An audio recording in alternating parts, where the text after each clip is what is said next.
Good morning. It's a very special Friday for us here at the Zogby Report. This is our 100th podcast, and that's quite a milestone for us, and we're very proud of that. I'm John Zogby, and my son and business partner, once again, for the 100th time, joins me. Jeremy Zogby, how are you today? Hey, good morning. So we have a guest today. We have heard an awful lot over the years, and many have even practiced the idea of socially enlightened investments, investments that a lot of folks want to make that are targeted for the clean environment, for social needs, and so on. And yet our guest, and he's going to explain it, Bill Flaig, is the President and CEO of a group called the American Conservative Values ETF, where the mantra, the mission is free and open investments, to not necessarily focus on social good, but on what many view as the best kinds of investments, those that yield a profit. And so, good morning, Bill, and welcome to the Zogby Report. Good morning. Thank you for having me on the Zogby Report, John. Jeremy, good morning. Good morning. Did I capture that right? Why don't you tell us? That's what this podcast is all about. Yeah, I think that's a good segue. I think I would explain it a little bit about my background as well. So I'm a financial investment professional for over 25 years worth of experience. Mutual funds and exchange traded funds. My first exchange traded fund was the equal weight S&P 500 in 2004. So I've been doing this for a while. The trend that I observed and that you kind of alluded to, John, is in the industry we call it ESG, environmental social governance, and there's a lot of funds that fall under that classification, and I believe my fund does as well. So I've seen the growth there, and underlying all the other ESG products is really what I would call maximizing stakeholder value. So the idea there is not opposite, but in conflict with shareholder value, which is really kind of the way I was raised and kind of is, the underpinnings of capitalism. The company's mission is to make money for its shareholders. It's not, it's not necessarily to focus on the environment or social good or things like that. It's just kind of classic make money for the shareholders. And ESG, as I saw it developing, it runs counter to that, and as well as my core political makeup, my political philosophy, which is I'd say I'm politically conservative. Taking these together and where I'm at in my career, I was able to focus 100% on building a product for politically conservative people such as myself as an investment vehicle. So I was excited to do that, and we've been doing it for about 14 months. And you're pleased with the progress of Yes. the company and in the investment? Yes. So before I pass this on to Jeremy, all right, so I come to you, and let's say I'm politically conservative, but as we have discovered over the years, conservatives care very deeply about the environment. Yes. They are hunters and fishermen and boaters and hikers and so on. And I say to you, I'm in retirement. I have some money that I want to invest. On one hand, I want to be sure that I'm not funding polluters. On the other hand, I want to maximize my gains as well. You're prepared, then I can go to you and you can then take care of me and say, we can do both. Yes, the idea is to do both. Now, there's a lot of issues that resonate with a lot of different people. So the idea with this product is it looks after a bunch of core issues, and I would like to, with the success of this product, follow up with other products that are a little more narrow in what they focus on. So I don't think people's beliefs necessarily break down, Republican, Democrat, conservative, liberal. I mean, there's issues, and most people are, in the center and, on the issues. So certainly, the environment is, important. And as you said, hunters, I think, finance more environmental causes through the various tag licenses and stuff than people recognize.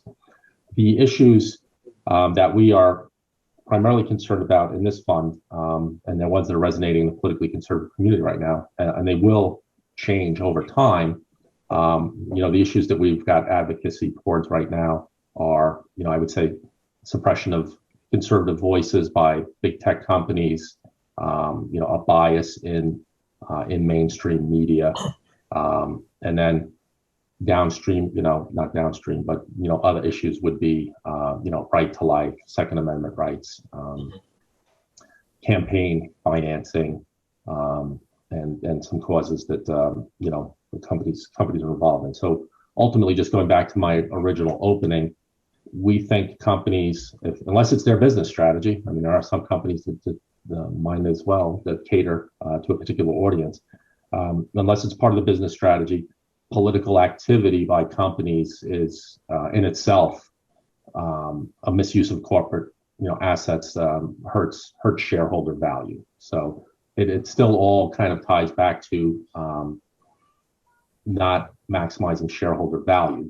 The thing I would say in the construction wrap fund, based on our research and conversations going into it, and you alluded to this too, advocacy has a limit. At least with the people we talk to, they don't want to sacrifice performance, so to speak. So the way our fund is constructed, we're trying to do as much advocacy as we can while still delivering predictable performance. And in a sense of our fund, the S&P 500, which is one of the most widely followed, large cap indexes, it's kind of a part of everybody's portfolio, a primary part of everybody's portfolio. The companies that we're avoiding, boycotting, hostile to conservative values, if we will, they represent about 27% of the S&P 500. And in the 14 months we've existed, we've been able to have performance, slightly better than the S&P 500, but very close to the S&P 500 performance. So to a certain extent, we're very pleased that we're balancing the advocacy. We'd always like to do more with the performance of the S&P 500. So we're pleased that we've got the balance right in our first year. Okay, so you have found a target market that you feel has been underserved, but you're providing an option, basically, as you see it, much the way that I wanted to establish a fund and manage a fund that was focused on the environment and on social needs and so on. And I would advertise that option. Come to me if that's what you're looking for. Come to you if you're looking for something else. I mean, sounds fair enough. Sounds like the market, in fact. Yes, I mean, we exactly. I mean, it's a choice, and the marketplace will pick winners and punish losers. The one thing I will say that was somewhat intimidating coming into this is the opportunity set, if you will. If you take the 10 largest U.S. ETFs, this number's old, so it's only larger now. It's $800 billion in there. if 45% of half of investors are politically conservative, now we're talking about $400 billion. Tremendous seeming opportunity set. And when we launched, and it's still the case, there's nobody pursuing it. It seems like a wonderful opportunity. Things are going really well, but it's a little like the saying, if you don't know who the fool at the poker table is, it's you. So being the first people to really wade into this, what seems to be a tremendous opportunity, is sobering. So the market will declare us a winner. Hey, Jer, what do you think? I mean, building off of the market driving this niche and you seeing this opportunity. I'm just thinking about the political climate, the political landscape going back to. We've been hyper polarized and hyper partisan for quite some time now. You could go back to the 90s. You can go back to 2000 when W. Bush took. But you're saying you calculated, this must have been within a year or two ago, that 27% of the companies registered under the S&P were hostile to conservative values. Is this like nothing you've ever seen before? That level? To a certain extent, the 27%, which right now is 27 companies, it's that will evolve. Even some of the companies that we're boycotting now, we didn't necessarily envision boycotting, when we launched or when we did the research leading up to the launch, and the issues will change. So I'd say right now it's. Since our boycotts are in some of the larger tech companies, and in the last 5 to 7 years, they've grown so much that they dominate the S&P 500.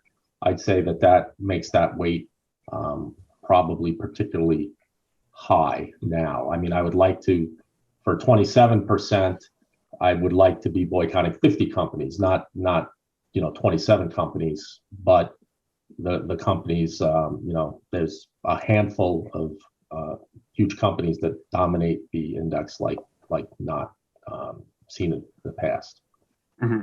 And what was the exact, how do you determine, that category? When you say they're hostile you believe they're hostile to conservative values, I understand that, but is there like an index you created of 3 core values or 2 core values? How did that come out to be? Yeah, that's a great question. We are actively managed, and the issues that we're focused on can change and evolve. So we're not straitjacketed into an index approach or a strictly quantitative approach, and I think that's a plus. I think that's actually for the funds we're competing against in the ESG space. I think the fact that they've come up with a quantitative way to measure all the metrics that they care about is actually a negative, because companies will game the system. We kind of call it greenwashing, where a company is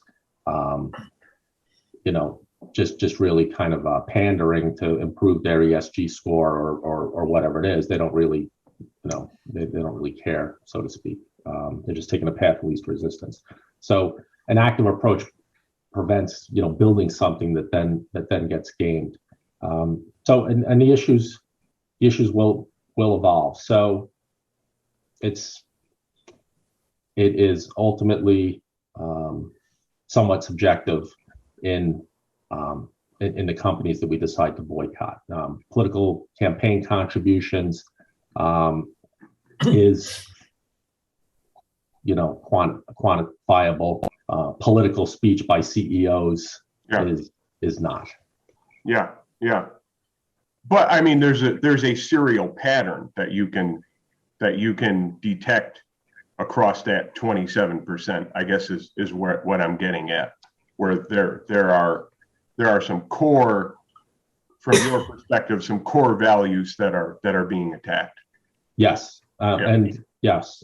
So it would be the biggest right now in the portfolio, as I said, is the suppression of conservative voices. So it's the it's the Facebooks, it's the Twitters, it's the Googles, not fairly representing the makeup of their users. There's a lot of evidence that they're skewing how they release data amongst their members, and what they're filtering. So I'd say that's the most, if you look at our companies that we are boycotting, the biggest ones, I would say, are running afoul of that. So that's, Apple, I'm sorry, specifically on this one, it's Alphabet, it's Google, it's Facebook, which is now Meta Platforms, it's Twitter, and then a bias to the big media companies as well. That's a structural element. I've got two more questions, and then Deb, I'll turn it back to you.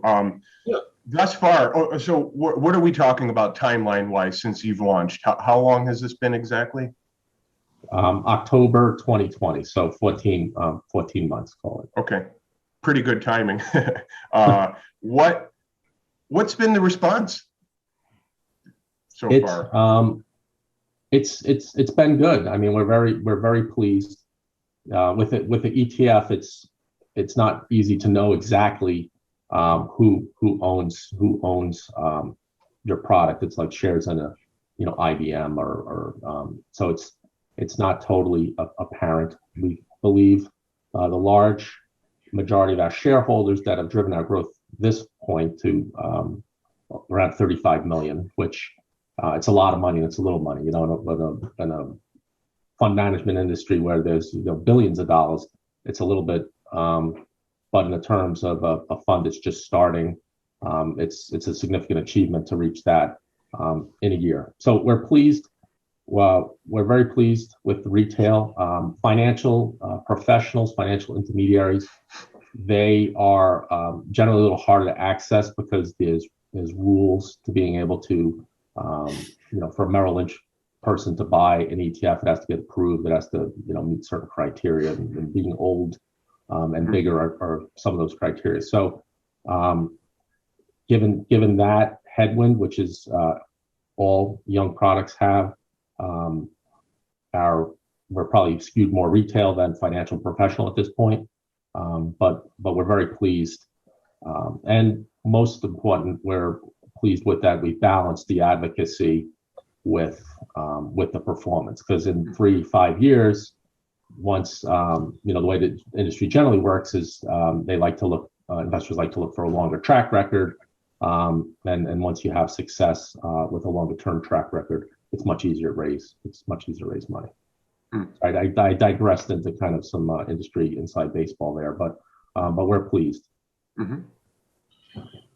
Okay, I've just got one or two basic questions. This sounds very interesting to me. How would you pitch me? Is your pitch or your people's pitch more fundamentally an edgy one, or is it on basis of performance? Boy, have we got companies for you that perform, or is it, look, there are folks out here that are screwing society and screwing conservative values, and your investments can work here?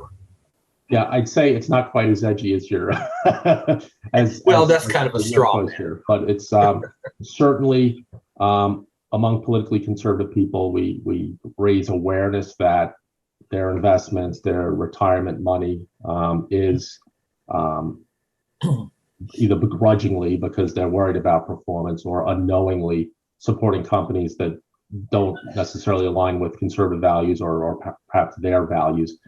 So generally, we try to raise awareness that exists and offer ourselves as a solution to it, with the understanding that we're not ideologically pure.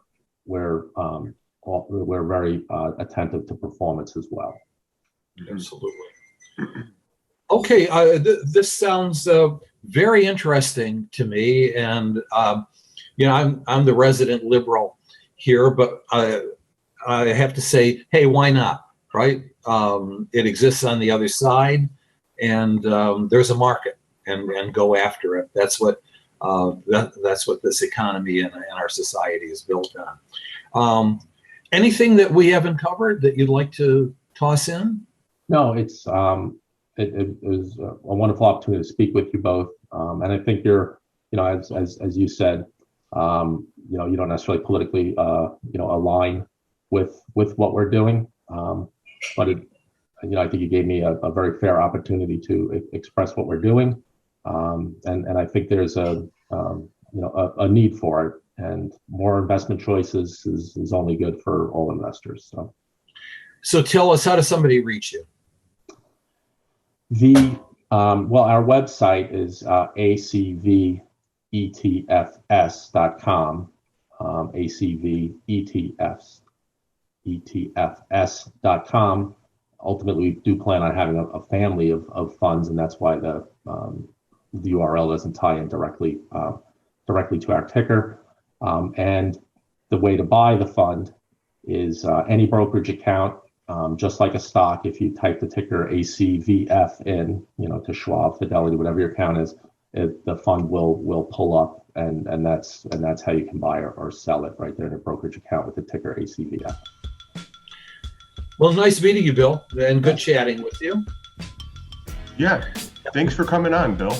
All right, thank you. I appreciate it. Thank you, John. Thank you, Jeremy. And don't